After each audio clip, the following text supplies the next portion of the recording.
L'INERIS, c'est l'Institut national de l'environnement industriel et des risques, qui a pour mission d'évaluer et de prévenir les risques accidentels liés à la santé et à l'environnement.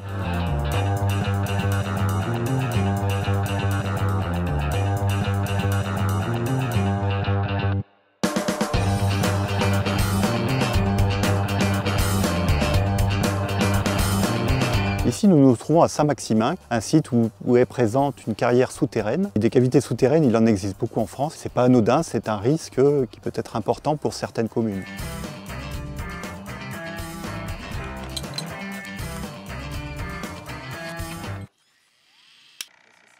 L'origine de ces cavités a une origine naturelle, c'est-à-dire c'est l'érosion, ou alors c'est des cavités qui ont été créées par la main de l'homme.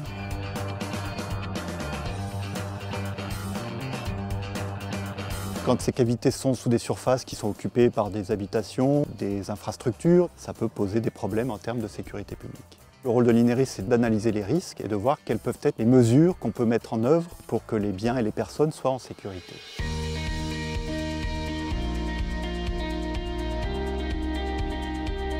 Avant d'envisager et de mettre en œuvre une surveillance, il faut se poser un certain nombre de questions. Et la première, c'est de bien connaître les mécanismes de dégradation et les phénomènes qui peuvent en découler en surface. La durée de la surveillance n'est pas la même selon les phénomènes qu'on peut redouter. Alors on peut effectivement d'abord avoir une surveillance rapide, une surveillance dans le court terme. Ça dure quelques semaines à quelques mois. Effectivement, il y a la surveillance durable qui peut durer quelques années, voire quelques dizaines d'années. C'est aussi le cas des établissements où il y a une activité, des stockages, ou alors les établissements recevant du public.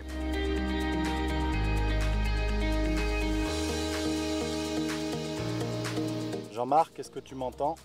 Je t'entends très bien, Gaël. Est-ce qu'on peut commencer l'exercice balise bonjour?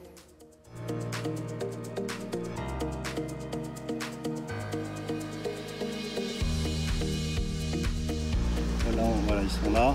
À chaque position, il va émettre 3 fois. Après, il va arrêter, il va se déplacer. Ah oui, alors ça c'est un critère aussi très important à se poser lorsqu'on veut mettre en œuvre une surveillance. C'est l'accessibilité au site. Est-ce qu'en surface on peut disposer d'électricité? Est-ce qu'on est en pleine nature ou est-ce qu'on est en centre urbain où on peut très rapidement disposer d'internet pour transmettre les données?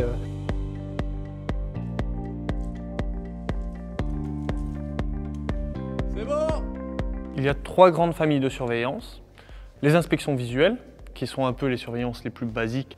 Il existe des outils plus modernes, tels que le scanner laser 3D, qui permettent d'appuyer ces expertises et de faire des relevés géotechniques très précis. Et entre 2 intervalles de visite, on va pouvoir déterminer quels endroits ont évolué.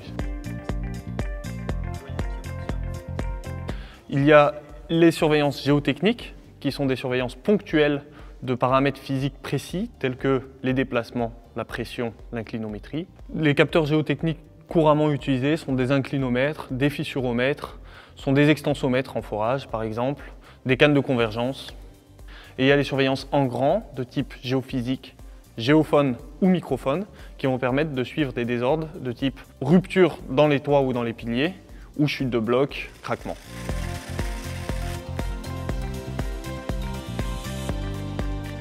La première phase de gestion d'une surveillance, c'est la centralisation des données vers une centrale qui dispose des moyens de traitement et de stockage adaptés.